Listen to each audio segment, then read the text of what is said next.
In the midst of significant environmental changes, regions around the world continue to experience disasters in many different forms. Natural disasters such as hurricanes, tsunamis, and wildfires of a large magnitude have the ability to significantly impact many people's lives, often by stripping them of their basic necessities. According to the UNDP, 2.6 billion people do not have any access to constant electricity, and this number only increases when natural disasters are involved. They can also completely damage homes and other buildings, which leaves many people homeless, forcing them to live in shelter homes or on the streets. This often results in an increased poverty rate as they struggle to make ends meet. In the past 10 years, there have been almost 100,000 reported deaths as a result of some sort of natural disaster. The harsh conditions can also lead to the spread of fatal diseases that have led to the deaths of many of these innocent civilians. Ultimately, all of these effects put countries in a state of worry and panic as they try their best to deal with the aftermath. After a disaster occurs, governments are often faced with the predicament that is repairing the country back to its original form. Although many countries have implemented measures to advance in disaster prediction and thus being able to be prepared when such disasters occur, the task has proven to be hard. One thing that they need to keep in mind is doing it in the most time-effective manner in order to lessen the time of suffering for the citizens. However, this is an extremely costly event for any country to endure.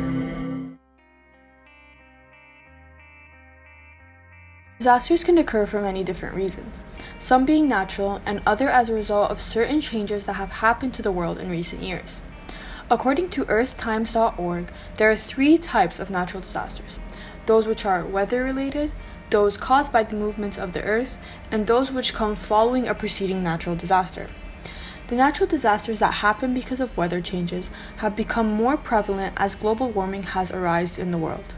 For example, as the average temperature rises, wildfires have become a lot more common in hotter regions of the world.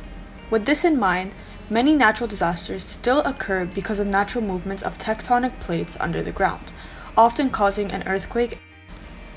Depending on the magnitude of the specific factors, disasters can either be very mild or extremely dangerous. A 9.0 magnitude earthquake that took place in Japan in March 2011 is a perfect example of the extreme scenario. This significant earthquake resulted in a tsunami that was so large it tore down the barriers set up by the government.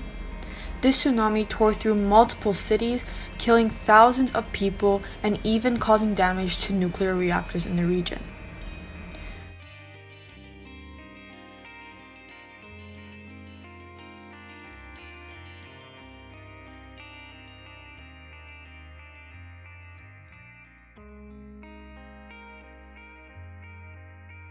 Hurricane Matthew, which originated in the Caribbean but spread to Cuba and some states of America, has a similar impact. The hurricane brought severe landfall, floods, and wind, putting many lives at risk. The storm winds were so strong that many houses were ripped from the ground and smaller objects were being blown away in the wind.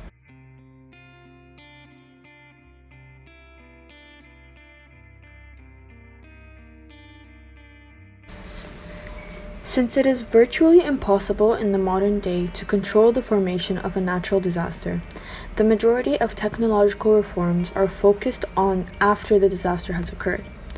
Temporary infrastructure, such as houses and shelters, are commonly set up as a quick way to provide housing for those who lost theirs during the disaster.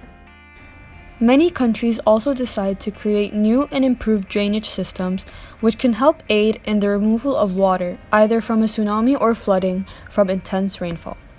One issue with this is that many drainage systems are not equipped for the amount of water that comes during such natural disasters. Finally, according to GFDRR, many bridges and roads are very important because they are relied on heavily for the evacuation of people during times of need. Different technology should be created in order to make sure that such roads and bridges are kept clear for use during times of need. Many believe that natural disasters are inevitable. That's why technology needs to be implemented to help speed up the recovery process and ultimately save many lives and maintain the economic status of the respective countries.